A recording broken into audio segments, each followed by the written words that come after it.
Hello and welcome back to yet another installment of Sailorman Studies. Act 7 signifies the halfway point of the Dark Kingdom arc, which runs a total of 14 chapters. This particular chapter is focused on closing up a lot of loose narrative threads that have been dangling before us throughout the series. While the obvious Tuxedo Common question is addressed, Act 7 goes into further cleanup mode and addresses several questions about the Dark Kingdom and even addresses the V-shaped hole in the plot.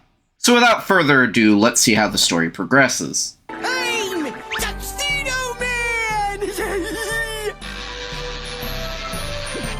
As always, we have to discuss the full-color illustration, which, in its original incarnation, is little more than a glorified advertisement. Proudly displaying advertisements for the first tankobon, which consists of the first 5 chapters of the story, already featuring some alterations for the original Nakiyoshi release, a sort of reoccurring trend with every subsequent re-release of the original series. Followed by an advertisement of that anime, as it was being aired congruently for TV Asahi for several months by this point, having recently aired its first complete filler episode of The Summer, the Beach, Youth, and Ghosts. Which, if that doesn't entice you to buy into this multimedia project, then I'm not really sure what will. Certainly not this particular panel of art, which is a rather lackluster display of Naoko Takeuchi's artistic prowess. There's really not too much to it, as it was designed more or less as a centerpiece for the advertisement than a standalone piece of art.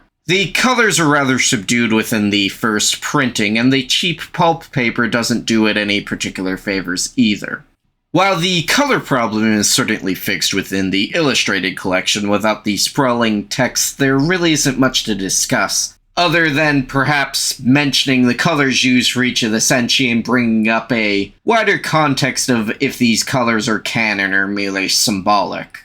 Usagi sports a pink design, which we can unequivocally consider not hers, but the rest of the senshi have striking palettes with their associated colors, this being the second time they're associated with these palettes in mind. And while I think the whole red motif looks really excellent on Rei, I can reasonably say that these are the exception and Naoko never intended these to be the true palettes for each of the girls. Although we will be seeing these particular stylizations appear sporadically as we continue to analyze further spreads. The tankobon also features unique illustrations exclusive to themselves, but I will be saving those for their own segment at the end of the arc, so stay subscribed if that interests you. Once again, depending on the version you're reading, there are some extra panels which serve no other purpose than to give a stronger opening shot of Usagi and Mamoru. The next page is where the Nakiyoshi original begins. The next collection of pages wonderfully illustrates Usagi putting together the pieces that have been in front of her the entire time about the identity of Tuxedo Common. While the evidence is pretty blatantly in front of her, given the entire disguise is laid out on the couch, we still get some wonderfully illustrative panels of her mentally coming to terms with this new paradigm.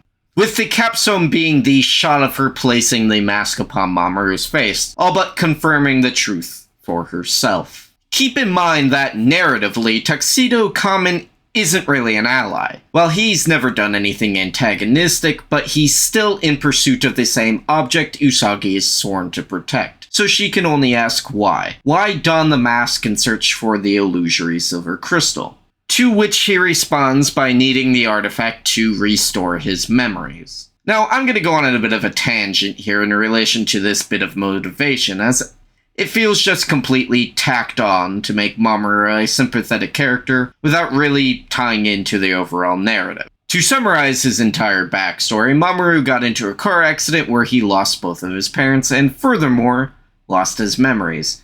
He is haunted by a dream of a woman telling him to reclaim the illusory silver crystal, which he deems will give him back said memories. Which is partially true, being correct in terms of the crystal does return his memories to him, but not of this life. He remembers being Endymion, not his first 6 years as Mamoru Chiba. It's never brought up again, as narratively speaking it doesn't have to be. But does he ever get these fond memories back, or is he just stuck in this fugue state, never truly knowing who he even is? To make matters worse, he describes the process of becoming Tuxedo Common as being like a sleepwalker. So, how much say does he truly have in the matter? There's the theme of reincarnation and destiny that runs deep within the narrative of Sailor Moon, but while the rest of the cast accepts and becomes masters of their own destiny, Mamoru always feels like he is a tool of his fate, never really being in control of it at any given time, which ultimately makes his character all the more tragic for it. Whenever prophecy is involved, he is always the most reactionary within the cast, which really doesn't score him any favors either. Ultimately, he is the most subjected to the whims of fate and prophecy, and he never really figures out why that is, which isn't entirely fair to him, but the focus of the story isn't really enhanced by his presence, so he's not developed as a character in that sense, as much as he ultimately is just a plot device. Mamoru loves Usagi because he has to, and he pays the price for decisions he never makes an innumerable amount of times within the series. Need an easy way to get an interesting reaction out of Usagi? Make Mamoru distant, evil, or just an insufferable prick. Need to raise the stakes of the narrative? Put his life on the line, or just flat out kill him. I'm not saying that he's a damsel in distress, or whatever the reverse of that is. Prince in a pickle? Sire in need of saving? Is there TV tropes for this? Distressed dude? What a terrible name. I'm just saying that the story doesn't pay attention to Mamoru's importance to the overall plot, despite him being arguably the second most important character, at least within this arc. It's not like the rest of the cast gets any better treatment, but I digress. Once Mamoru's finished elaborating on his motivation for finding the illusory silver crystal, we get a small panel with Luna for no real discernible reason, reminding Usagi about protecting the illusory silver crystal, and how Tuxedo Common, while not their enemy, may be at odds with them. The strangest part of this whole exchange is the panel directly after that states that Luna is signaling to Usagi to remember this previous exchange. I always interpreted that to mean Usagi was thinking, what would Luna think if she was here, like a manifestation of her skeptical subconscious? But with the wording of signaling, it seems that Luna is telepathically honed in on this conversation. Way to cockblock everything once again, Luna. Usagi then thinks that the cat is already out of the bag, despite the cat being the one who wants to keep it in there. She stares longingly at Mamoru, wishing time would remain still. Then she comes up with a flimsy excuse out of the situation by blaming Luna. Maybe Luna does tell her stuff telepathically. That's 2 Luna cockblocks in one chapter. According to my YouTube analytics, I struggle to attract the Gen Z crowd. So this next line is for all the Zoomers who have become comatose up to this point due to the lack of Subway Surfer gameplay in the background. This next panel, we see the Tuxedo Riz on full display as Mamoru pulls Usagi back and whispers in her ear, only for him to completely undermine the moment and hand her her bag. I'm not even a woman, and I think that shit was smooth. And it clearly had some sort of effect on Usagi, just look at that girl. If I had half the smoothness of Mamoru, my girlfriend wouldn't have left me. I mean, just look at her, she's kissing the pocket watch of a guy she hated less than 24 hours ago. We then cut to Game Center Crown, where we see Luna talking to a screen, which isn't the first time we've witnessed something similar, but it's the first time we get a glimpse as to whom she is communicating with. This mysterious figure tells Luna that the enemy is on their way, and the Senshi need to be ready. All of them, including Sailor Moon. Usually you would give such an ominous piece of foreshadowing some breathing time, allowing the audience to ponder just what possibly could be awaiting our beloved Senshi. It's an extremely useful writing technique to keep the reader engaged with the slower middle section of the story. A writing technique that Naoko opted out of and immediately cuts to exactly what the evil forces are up to. More akin to a Saturday morning cartoon or any Toku franchise. While the pacing of the story would have benefited from pushing the whole scene back in order to let the previous scene breathe, even if it was just pushed back a couple of pages, we are now more casually introduced to the inner workings of the Dark Kingdom, and their motivation for finding the illusory silver crystal. The 2 remaining Shitenteno, Zoisite and Kunzai, are watching a recap of the previous fight on the Dark Kingdom's television setup, which is even stranger now than when it happened last time. Considering at least the previous time we saw them watching TV, it was something that was actually broadcast. Now they have footage from last night's fight with Sailor Moon. Was Kunzite filming it? You really could have backed up your alternate reality, alternative lifestyle partner there. The whole thing confuses me as much as the next tangent I'm about to get into. We see Queen Beryl ignore her two subordinates as she approaches a giant foreboding door, which leads to the resting place of the true ruler of the Dark Kingdom. The keen viewer has more than likely noticed that I have avoided dropping the Great Ruler's name because the manga had yet to do so, but I'm presented with a bit of an oddity when it comes with this particular character's name. The Japanese translation is rather straightforward, with the name being Queen Mataria. This is due to an idiosyncrasy of the Japanese language where R's and L's often get lost in translation. I'm grossly oversimplifying here, but most translations refer to her as Queen Matalia. It's been translated to the English-speaking community as Matalia since her first introduction, except it's not always written as Matalia. There's two modern-day instances of the official source material Latinizing the name as Queen Mataria. The Bunkoban and within Sailor Moon Crystal. Obviously, whenever the translators get their hands on it for an English release, they alter it back to Matalia. So, what do I even call her? I have opted for the most direct translation, that being Queen Mataria. I'm well aware that my pronunciations are a bit of a running joke among our community, but I do try to keep things as authentic as possible, even if I fail at doing so 75% of the time. With that explanation out of the way, we can finally continue the analysis. After all this anticipation, we finally get a good look at Queen Mataria, and she is completely incorporeal. Which, it makes sense given the context of the narrative as she's trying to gather energy to reconstitute herself. Mataria is the first in a line of big bads who turn out to just be giant blobs of gas with eyes. She's probably the most interestingly designed blob of the bunch, taking on several different shapes within every single panel we see her in. But there's probably a reason most fans associate Beryl with the Dark Kingdom and think of Mataria as an afterthought. The whole 4-page exchange between the two queens doesn't reveal all too much new information we don't already know. Mataria wants the illusory silver crystal to resurrect herself, and we get a bit of information that Mataria believes the modern-day Senshi are reincarnations of the same group that fought her during the fall of the Moon Kingdom. But that was already information we had access to. Well, partially from what Luna revealed in the last act. What information is new, however, is that Queen Mataria was never defeated, only sealed within the castle located at the D-Point, which will become the Dark Kingdom. Beryl discovered the castle and Mataria, and released her from her prison, and in turn became Queen Beryl of the Dark Kingdom. Pretty straightforward stuff. However, Beryl states that her goal isn't to revive Mataria, but to use the illusory silver crystal for her own goals. A pretty common trope of villain lackeys wanting to undermine their boss. While this allusion to a complex political hierarchy within the Dark Kingdom could have served some purpose, it really serves no real goal at the end of the day. Actually, given what we will learn about Beryl's backstory, these Machiavellian machinations actually make no sense.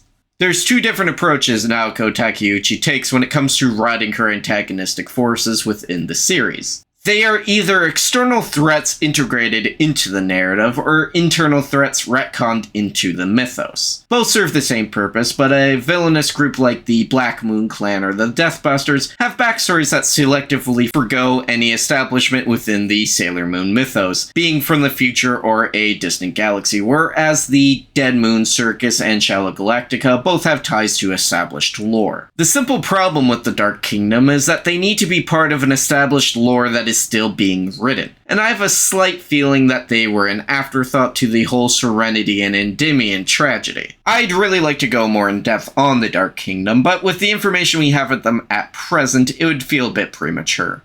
Perhaps they need their own standalone video. After that tangent, I'd like to go back to not using my brain at all, and conveniently the next scene involves Naru and Usagi's backup friends? They have names. Naoko drew little arrows reminding me of what their names are, but we will never see them again. There's a new movie rental store in town called Rental Sharp Dark, which is just asking for trouble.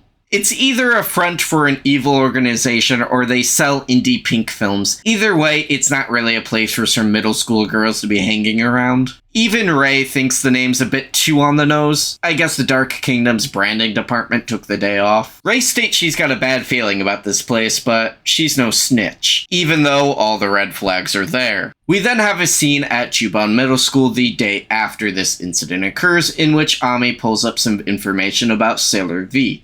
Well, lacking thereof. We do get an absolutely amazing panel hyping her up, but apart from the art, there isn't much to discuss. Except for the giant crescent moon on her forehead. Just don't worry about it. Sailor V does a little bit of trolling. Makoto then starts questioning why Usagi is so focused on Sailor V when Luna couldn't sense anything from her. Luna doesn't know these things immediately, and her track record is terrible. If she breathes, she must be the princess. And why is Makoto questioning a rather blatant and easy to make connection between the Sailor Senshi and Sailor V, even without the moon plastered on her forehead? Maybe consider the fact that her outfit is nearly identical to yours. Well, you see, Sailor V has pointed toe-low heel pumps, whereas I have a pair of block heel mid-calf lace-up booties, so clearly they are an entirely different outfit. Ami then proceeds to defend Usagi in the most roundabout way possible. Instead of simply stating the number of coincidences around Sailor V and the likelihood that there's some sort of connection between the two groups, she states that maybe Usagi is awakening her powers faster than the rest of the group, citing the moonstick and the fact that Luna made her the leader of the Senshi. While not totally out of the ballpark, Ami's rationale was a bit like shoving a square peg into a rectangle hole. Sure, it works, but was it really supposed to? If you are following along at home, the next 2 pages were added retroactively and involve Usagi doubting herself and wanting to reveal that hot tuxedo common gossip she's been sitting on. Instead of all of that, here's an Umino jump scare. Dude was hiding in the bushes. He then proceeds to walk up and diss my fly girl Sailor V, stating that nobody cares about her anymore, and they should be focused on finding Sailor Moon. I honestly don't think he's under the Dark Kingdom spell like everyone else. He's just that demented. Luna appears and mentions that it's odd that the girls aren't eating with their good friend Naru, which is strange because I don't think Makoto or Ame have ever even seen her. What's even more strange is soon, even Usagi will forget she even existed in the first place. Somehow Luna can sense VHS tapes inside all the students' bags, and she deduces that Rental Sharp Dark has to be the cause of it. Would have been real handy if somebody figured that out the night before and told everyone. They have these nifty little communicators and could have called the cat that stays awake all night about a potential anime plot unfolding. Don't lie to me and say she doesn't have a communicator, because despite not being present for any of this setup, Rei appears right on time for the big fight in a few pages. Not only that, but she's the first to throw hands. The Senshi head to Game Center Crown since that's where the Mikmuni supercomputer is, and they need to run a test on the cursed VHS tape. Probably to ensure that they aren't the typical Japanese cursed videotape and of the Dark Kingdom variety. Honestly, I don't know why they even need to run the risk of watching the thing if it's causing people to act strange, which is your enemy's modus operandi. And to make matters worse, none of them are immune to its effects. Usagi literally fell under a spell last time this shit happened. Oh, and I forgot to mention, they're doing all of this nonsense in front of Mutoki, who, bless his heart, still hasn't caught on to any of it yet. Turns out the VHS tape was a cursed Japanese videotape, but instead of a murderous spirit, a cute chibi Sailor V starts to haunt the screen, which never happens to me. Wonder what she's telling us. Looks like you don't have enough gems to unlock the exclusive Easter Sailor Venus outfit. If you could just provide me with your credit card number and those 3 silly digits on the back along with the expiration date and year. Oh god damn it, it's a mobile game ad. We then discover that the tape is playing a subliminal message to brainwash people into finding Sailor Moon, because of course it is. You really don't need subliminal messaging to trick a bunch of people into doing stupid crap for an evil organization. The Dark Kingdom would have loved TikTok. Do the sad cat dance, Queen Beryl, we need more energy for the great ruler. So a horde of Queen Beryl simps are currently searching for Sailor Moon in the least effective way possible. I mean, it works as she arrives on the scene mere moments later, and immediately reverses the evil powers, with her first proper move using the Moonstick, the Moon Healing Escalation. An anime staple that we see maybe one time after this usage. I have to say, I absolutely adore this ability and its accompanying panel. Sailor Moon looks like she's desperately trying to channel a power she isn't quite sure she possesses through a weapon she doesn't really understand, just hoping she gets a desirable outcome of lifting a great evil placed upon others. It's the reason Ami talked about Usagi awakening her powers earlier. This is the payoff. While the move does have the desired effect, the purpose of the mindless mob was for Sailor Moon to reveal herself as Zoisite springs out to ambush her. She tries to counter with the Moon Twilight Flash, making its second and final appearance within the manga. However, Zoisite teleports and gets her into a stranglehold. What follows are a series of utterly pointless action scenes that just don't flow well together. The final battles of an act are always frantically crammed into a few short pages, but every action usually has a particular purpose. These scenes do as well, but they have no real flow to them, seeming to jump cut to each set piece. I know this isn't a shonen manga or anything, but Naoko has proven to be able to compose an action scene prior, so the criticism can be levied. It's just a very busy scene without any sense of direction. Why are Mars and Jupiter there? Having Tuxedo Comet be powerless within the scene has narrative payoff within the next act, but these two serve very little purpose and could have been written out of the scene entirely and still had the same effect. Speaking of which is another choppy scene where we see a white cat with some sort of object in its mouth that injured Zoisite in some fashion. Look at this page and tell me exactly what happened, because it's so nonsensical that the manga faithful adaptation Sailor Moon Crystal changed the whole ass fight. And I have a feeling that the pacing of these last few panels is the predominant reason behind that. A voice goes out to Sailor Moon to get out of the way as we see a crescent boomerang come and absolutely murk Zoisite. Well, the way it's drawn gives me the impression we're following the trajectory of a single boomerang, but Zoisite's wounds tell a completely different story. We are then greeted with the silhouette of the mysterious savior. Who could it possibly be? If it wasn't obvious enough, Sailor Moon does give it away, but that's not a decent enough cliffhanger for my needs, so I'm gonna leave it to your imagination. Until the next study session when we go over Act 8 Sailor V. Spoilers, I guess.